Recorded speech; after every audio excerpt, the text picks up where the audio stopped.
So let's dive into this, Dalton, because I know, listen, growing up, you and I both were pitchers in our day. You were much better than I was, but I still was, and I got hurt. So I tore my UCL twice when I was in high school. I tore it when I was 14, and I tore it when I was 16. Not once did I get surgery. I did not get Tommy John. I probably should have, but I elected not to, and I was out for a year both times. So here's the skinny of it. We are dealing with what seems to be an unreasonable amount of pitching injuries to start this season, right? And these are not like 10-day, like miss a couple of start injuries. These are long-term, out till the summer, out for the unforeseeable future sort of injuries. I mean, we're seeing Garrett Cole. Obviously, we saw him get hurt earlier on in spring training. Spencer Strider, the news just came out this weekend that he's going to be out for the remainder of the season, which is terrible for me. He was my Cy Young Award winner this year. I guess that's going to have to wait. So Spencer Strider's out. Shane Bieber, who was off. Let me just say this. Shane Bieber was off to a phenomenal start to this season, and he is now out for the year. The amount of injuries that we're seeing out of the Marlins, right? It seems like everybody on the Marlins is hurt. Sandy Alcantara is still hurt. Yuri Perez is out for the season. Edward Cabrera, Braxton Garrett. Those are some of those names. DeGrom, Scherzer, Verlander, Framber Valdez. I mean, the list goes on and on and on and on about injuries here. And some of these guys are among the older variety. They're veteran guys. But it just seems like more often now we're just seeing more and more like shoulder, elbow, and I feel like most often it's elbow injuries in pitchers. And you have a ton of different arguments, right? It's age of when they start throwing breaking balls or something like that. It's velocity. It's training to throw as hard as you can. I mean, Dalton, what do you make of all this? Does baseball actually have like an inherent problem with the way they develop pitchers, the way they scout pitchers? Like what is contributing to what seems to be like an epidemic of pitchers' arm injuries at the moment? So a couple things. I think part of what has made it look worse this year is that so many of the guys that have been getting hurt this year are the premier pitchers in the game.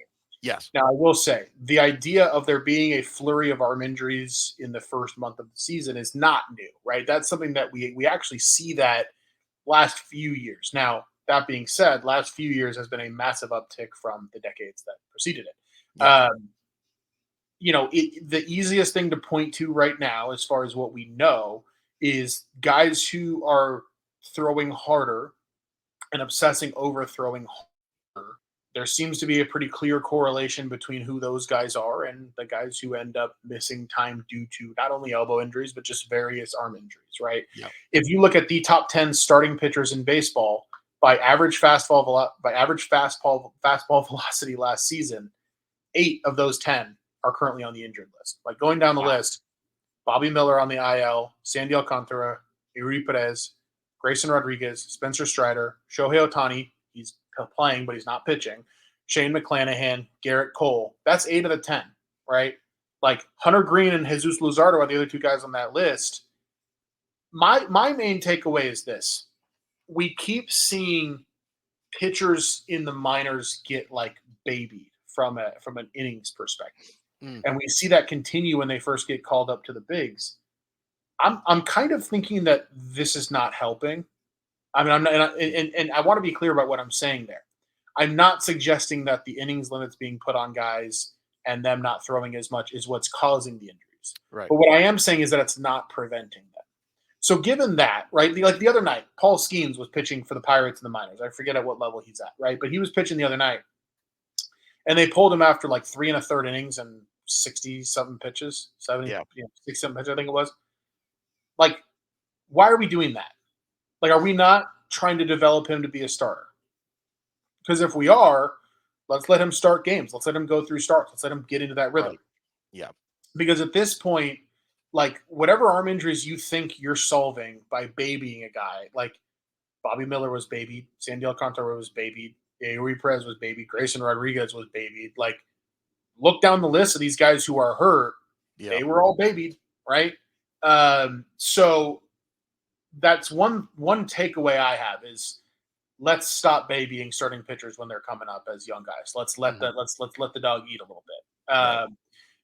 But to me, as far as like the culprit of it, it's systemic. This isn't something that's going to get solved quickly. This is probably it's probably something that hangs around for a generation where until we figure out either how to treat this where guys get back quicker or we figure out some small thing mechanically that's leading to it happening, we know that the cause is that guys are obsessed with throwing harder because that's how you get paid. Guys aren't going to stop trying to throw harder and get paid. Yeah. So like, this isn't like, to me, this is not a problem that's going to get solved anytime soon. And so we should stop trying to solve it and maybe instead focus on let's not do things that clearly aren't solving it because because those things are taken away from the game. So that's my main takeaway at the moment. But the other thing that I'll say, Clayton Kershaw touched on this the other day. Garrett Cole touched on this as well. We don't know the answers to these questions, and so we shouldn't pretend that we do. That's the big thing. Yeah. No, I think that there's some real truth in that. I don't know that there's I would say like a singular cause to what is going on. The reality is, and this is what I was taught when I was coming up, was that throwing a baseball is not your arm's natural motion. It's just not, right? The snapping of your elbow is not something that your arm is designed to do, right? We throw a baseball opposite of what our body tells us we can do with it. So let's just throw that out there. That's a big thing. So mechanically, like guys, and especially Japanese pitchers, right, have tried to, I guess, contort their arm to an extent where they're not really throwing the ball like this. They're not kind of, like you're taught in Little League, right? You're making the L and snapping down, but you're more chopping, right? And a lot of Japanese pitchers' arm motions, when it's sped up, move that way, and that seems to be helping to a certain degree. However, I think that the problem really does consist of what Major League Baseball prioritizes when they look for pitchers, right? Now, I'm never going to tell you that velocity isn't important, because it is, right? And this is also not coming from a guy whose fastball topped out at 82 and he got hurt anyway. Okay. I'm not jealous of it. I'm very happy with where my life is right now and that I didn't make the major leagues. However, I mean, the question gets posed, and this is by a lot of older baseball fans as well.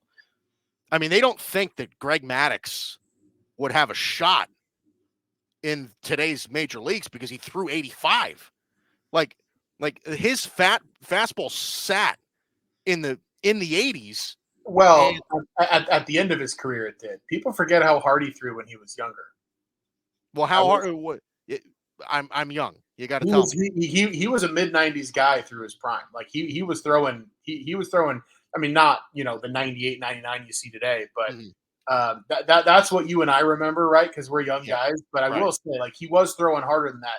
But you're right in the sense that, like, you don't get the sense with Greg Maddux that he was pushed to be like, hey, you need to throw 99 no matter what. Well, right, but even so your point's well taken. Well, right, but even if Maddux is a bad example, right? Even if it's somebody like Andy Pettitte, who Andy Pettitte was never mid to upper 90s, right? At his best was a low 90 kind of guy who could paint corners and put the ball wherever he wanted. Like that's the thing that I think people valued about Greg Maddux, is that Greg Maddux could literally put the ball wherever he wanted on any given pitch, no matter what, right? Like that guy's command is all-time great.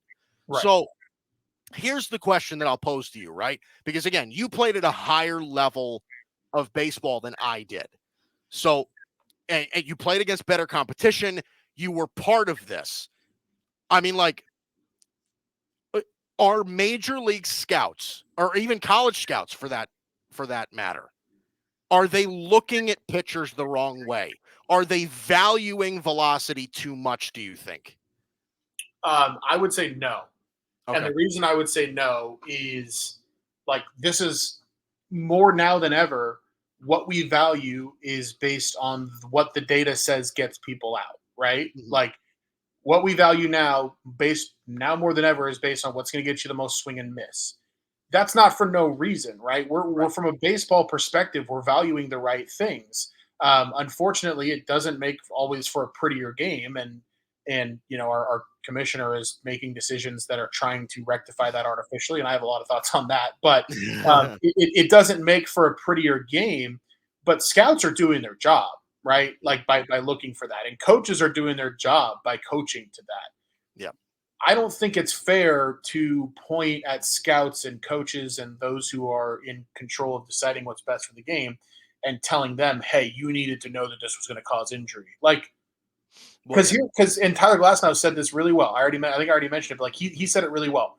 If you are like if you're a guy who needed Tommy John when you were in high school because you were throwing 97 and it ended up ending your career, you still made the right choice in terms of having the best chance to play pro. Yeah. Like that risk is a risk that you will take. Like it's a risk that if you care about trying to play pro, like you're going to take that risk. Yeah. Because the Greg Maddoxes of the world, if we want to use that comp, or the Jamie Moyers Right. of the world, if we want to use that comp, right? There Like you go. Right. Yeah. those aren't guys who like you making it to the big leagues that way now is a lot harder because you're not going to get that second look. And so I don't think it's a matter of being coached wrong or scouted wrong. I think it's just that like this is an externality of the way the game is developing, and it's one of those things that like I think we have to figure out how to live with it and adjust Mhm. to it rather than like trying to rip the roots out of it. Right. All right. Well, yeah. I mean, listen, I don't necessarily disagree. I think that velocity right now is definitely an important thing. And like you said, it's very data driven, right? If the numbers say that velocity is what is getting people out, then okay, you're gonna sign guys that throw 99 with 18 inches of run. Like that's what you're gonna do. So I get it.